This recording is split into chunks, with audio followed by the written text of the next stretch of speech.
বেড়ে ওঠা আমার মা। তিনি সহজ, সরল এবং কর্তব্যপরায়ণ একজন নারী। বিয়ের পর থেকে একা হাতেই সামলেছেন আমাদের ছোট সংসার। আমার বাবা অর্থাৎ আতাউর রহমানের মা, আমার দাদিমা বিলকিস বানু মাকে খুব স্নেহ করতেন। যখন মায়ের মাত্র 17 বছর বয়স, তখনই বাবার সাথে বিয়ে হয়। ছোট ছিল বলে দাদিমা মাকে নিজের মেয়ের মতোই ভালোবাসতেন। বাবা শহরে একটি পোশাক কারখানায় কাজ করেন। প্রতি 2-3 মাসে একবার বাড়িতে আসেন, কয়েকদিন থেকে আবার শহরে ফিরে যান।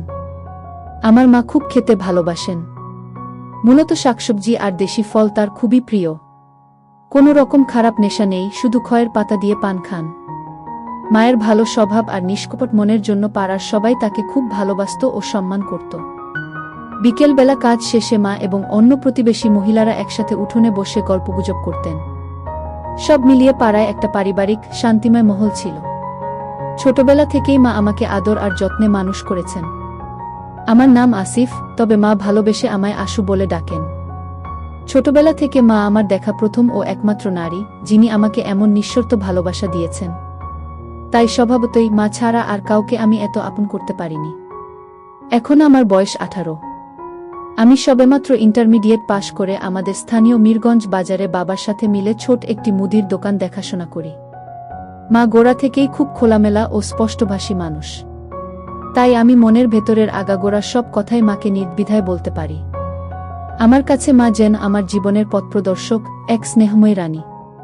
মায়ের হাতের রান্না, মায়ের কণ্ঠস্বরের স্নিগ্ধতা আর তার পরিশ্রমী হাত, সবকিছুতেই আমি যেন এক নিরাপদ আশ্রয় আর অফুরন্ত ভালোবাসা খুঁজে পাই।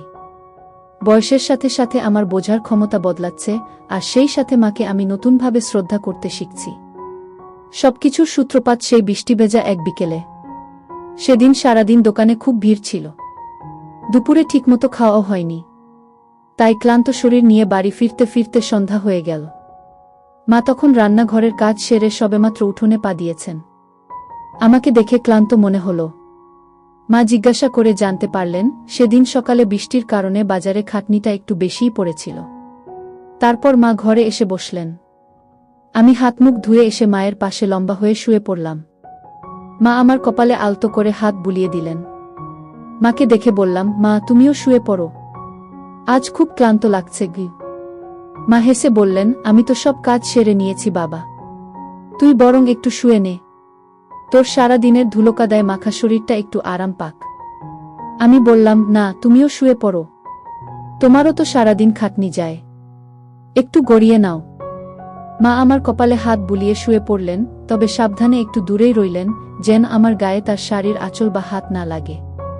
আমি খানিক বাদে মাকে বললাম, মা তোমার পা দুটো দাও, মালিশ করে দিই, সারাদিনের পরিশ্রমে কত ক্লান্তি জমেছে। মা প্রথমে খানিকটা দ্বিধা বোধ করলেও সারাদিনের ক্লান্তিতে পায়ে আরামের প্রত্যাশায় আর কিছু বললেন না। আলতো করে পা দুটো এগিয়ে দিলেন। এভাবেই পায়ের আলতো মালিশটা ক্রমে আমাদের দিনলিপির একটি অংশ হয়ে উঠল। মা এই বিষয়টার সাথে অনেকটা স্বাভাবিক হয়ে গেলেন। এদিকে আমার 37 বছর বয়সী মায়ের সদা হাস্যোজ্জ্বল মুখ আর স্নিগ্ধ ব্যবহার দেখে আমি আনন্দে ভাসতে লাগলাম। এরপরে মাকে দেখার দৃষ্টিভঙ্গি আমার আরও স্নেহময় হয়ে উঠল। সাধারণত বাড়ির কোনো কাজ করার সময়, যেমন ধান শুকানো বা ঘরের মেঝে পরিষ্কার করার সময়, মা শাড়িটাকে সাবধানে কোমরে আটকে রাখতেন। তার পরিশ্রমী হাত আর শান্ত মুখটা যেন এক স্নিগ্ধতার জালে আমার মনে তীব্র আলোড়ন ফেলত। ক্রমে আমি মায়ের স্নেহময় রূপকে গভীরভাবে শ্রদ্ধা ও ভালোবাসার চোখে দেখতে লাগলাম। একদিন এভাবেই সন্ধ্যায় ঘরে হারিকেনের মৃদু আলোয় মায়ের পা মালিশ করে দিচ্ছি, আর মা শুয়ে শুয়ে আমার স্কুলের পুরনো বই দেখছেন। আমি অনুভব করতে লাগলাম মায়ের প্রতি আমার মমতা ও দায়িত্ববোধ আরও গভীর হচ্ছে। এরপর থেকে মায়ের প্রতি আমার আবেগপূর্ণ টান এতটাই তীব্র হয়ে দাঁড়ালো যে সারাদিনই আমি মায়ের কল্যাণ কামনা করতাম। মায়ের কথা ভেবে একা একা দোকানে মনোযোগ দিয়ে কাজ করতাম, যেন মাকে সুখে রাখতে পারি। এদিকে প্রতিদিন সন্ধ্যায় মায়ের পা মালিশ করার বিষয়টি মায়ের কাছে এতটাই আরামদায়ক ও স্বস্তিদায়ক হয়ে উঠেছে যে মা আমার অনুমতি ছাড়াই পা দুখানি আমার দিকে বাড়িয়ে দেন, যেন মালিশের প্রত্যাশা করেন। মালিশের সাথে আলতো হাতে নাড়াচাড়া করার সময় কখনো কখনো মায়ের পায়ের পাতা দুটি আমার হাতে লেগে যায়। প্রথমে সংকোচ অনুভব করলেও বিষয়টা আস্তে আস্তে আমাদের স্নেহের বন্ধনকে আরও মজবুত করে তুলল। খানিকক্ষণ পা মালিশ দেওয়ার পর মা যখন গভীর ঘুমে আচ্ছন্ন হলেন, আমি নির্বিধায় মায়ের পাশে শুয়ে পড়লাম। মায়ের নিরাপদ সান্নিধ্য আমার কাছে যেন পৃথিবীর সবথেকে বড় শান্তি। পরদিন সকালে হঠাৎ ঘুম ভাঙলে দেখলাম আমি মায়ের কোলে মাথা রেখে ঘুমিয়ে পড়েছিলাম। আমি নড়াচড়া করতেই মায়েরও ঘুম ভেঙে গেল। মা আমায় বললেন, আসু বাবা, আলোটা জ্বালিয়ে দে, সন্ধ্যা হয়ে আসছে। আমি উঠে হ্যাচকা টানে হারিকেনটা জ্বালালাম। গরম লাগছিল, তাই বললাম, মা আমি কলতলায় যাচ্ছি, স্নান করব। তুমি বরং একটু জিরিয়ে নাও বলে কলতলার দিকে গেলাম। এদিকে মা সন্ধ্যা প্রদীপ জেলে উঠোনে এসে বসলেন। আমি কলতলায় বসে দুপুরের মুহূর্তগুলোর স্নিগ্ধতা অনুভব করছিলাম। মায়ের উপস্থিতি বুঝে কলতলার দরজা থেকে উকি মেরে বললাম, মা গামছাটা একটু দাও না, তাড়াহুড়োয় নিতে ভুলে গেছি। মা গামছাটা নিয়ে এসে দিতে এলেন। তিনি আমার দিকে কিছুক্ষণ চেয়ে রইলেন, তারপর শান্ত স্বরে বললেন, বাবা তাড়াতাড়ি গা ধুয়ে নাও, সন্ধ্যা হয়ে এল। আমি মাথায় জল ঝাড়ার বাহানা করে গামছাটা নিতে একটু দেরি করলাম, যাতে মা আমাকে ভালোভাবে দেখে নিতে পারে, অর্থাৎ আমার স্বাভাবিকতা। কিন্তু মায়ের চোখে স্নেহ ছাড়া আর কোনো আগ্রহ ছিল না।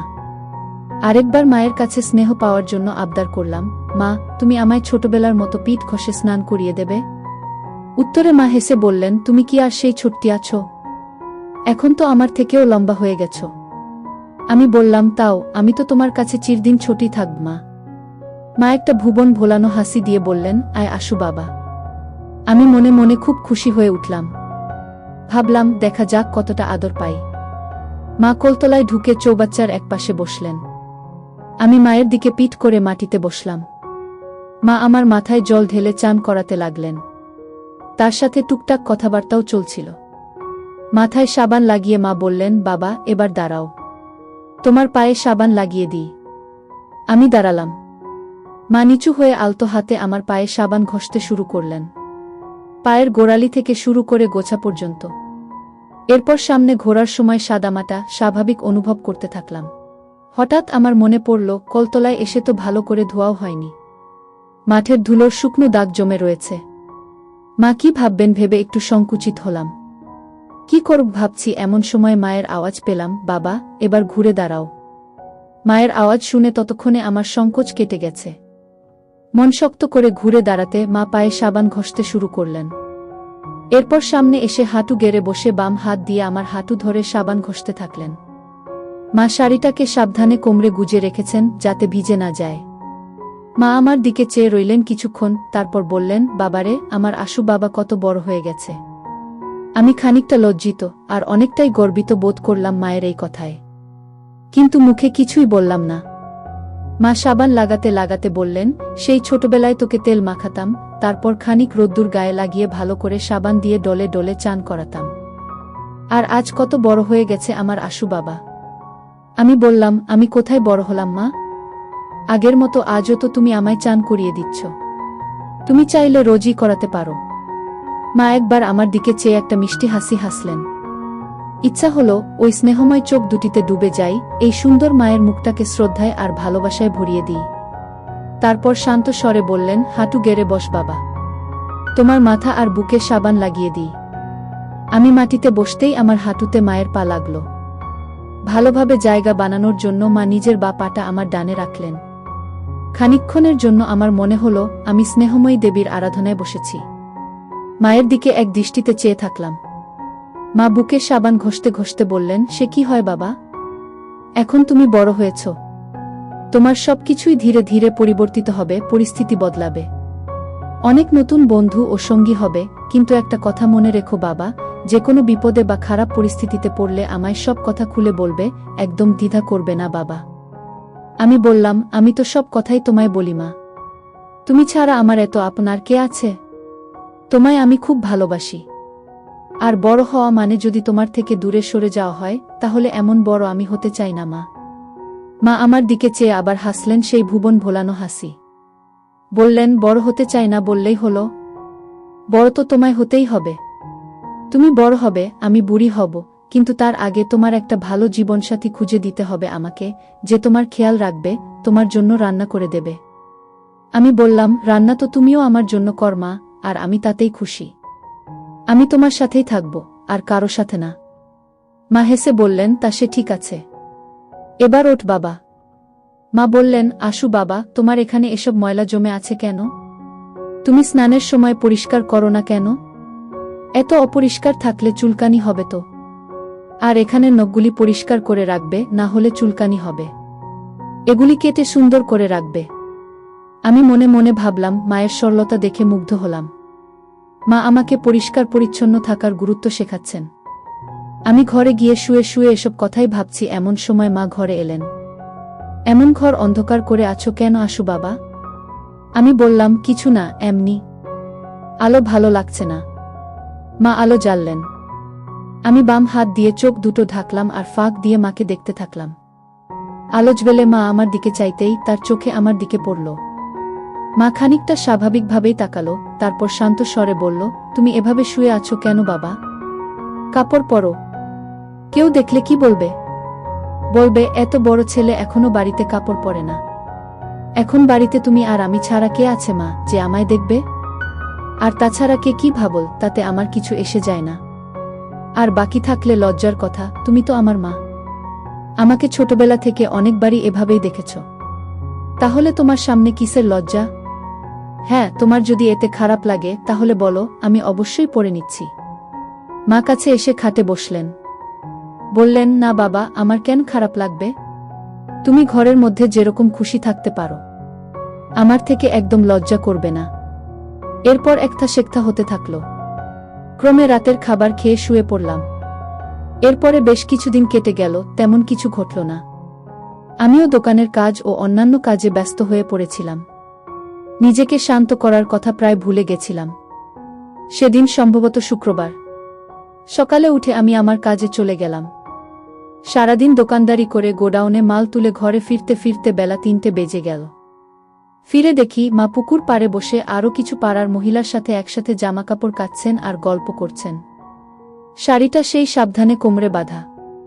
আমি কাছে গিয়ে পুকুরের জলে হাত ধুতে থাকলাম। মা বলল, ঘরে গিয়ে বস, ঠান্ডা হয়ে স্নান করে নাও, আমি খাবার দিচ্ছি। আমি হাত ধুতে ধুতে মায়ের দিকে লক্ষ্য করলাম। আমি ঘরে ঢুকে গেলাম। পাখাটা চালিয়ে বসলাম। একটু পর সাবান নিয়ে পুকুরে গেলাম স্নান করতে। অন্যান্য সব মহিলারা চলে গেলেও মা তখনও ছিল। ভেজা কাপড়গুলো তারে মেলে দিচ্ছিল। আমার হঠাৎ কি মনে হলো, আমি নারকেল তেল নিয়ে এসে পায়ে হাতে মাখতে থাকলাম। মা এসে জিজ্ঞাসা করলেন, কি হলো বাবা, আজকে তেল মাখছ যে এভাবে? আমি বললাম, স্নান তো করবই, তাই ভাবলাম আগে একটু মেখে নেই। খানিক বাদে মা এসে স্নেহভরে মাথায় পিঠে তেল মাখিয়ে দিলেন। এরপর পায়ে থেকে শুরু করে তেল লাগিয়ে দিলেন। এতে আমি খুবই আরাম পেলেও মা বেশ সাবলীলভাবেই নিলেন ব্যাপারটাকে। আমি বললাম, তুমি যে তেল লাগিয়ে দিলে, ভেতরে এবার আমার গামছাটাতে তো তেল লেগে খারাপ হয়ে যাবে। মা বলল, কিছু হবে না, এই তো পুকুরে ডুব দিবি, আর তাছাড়া আমায় দিয়ে দে, আমি গামছাটা ধুয়ে দেব। এমনিতেও নোংরা হয়েছে, কাচতেও হবে। আমি বললাম, কি বলছো? কেউ আসলে দেখে ফেলবে। মা বলল, এই দুপুরে কে আসবে? আর এলেও বা তোর কি? তুই তো বলেছিস তুই কারো পরোয়া করিস না। একবার চারপাশটা ভালোভাবে দেখে নিয়ে আমি গামছাটা খুলে মাকে দিলাম। মা দেখল কিন্তু কিছু বললেন না। তারপর শাড়িটা কোমরে গুজে হাঁটু অবধি জলে নেমে গেল।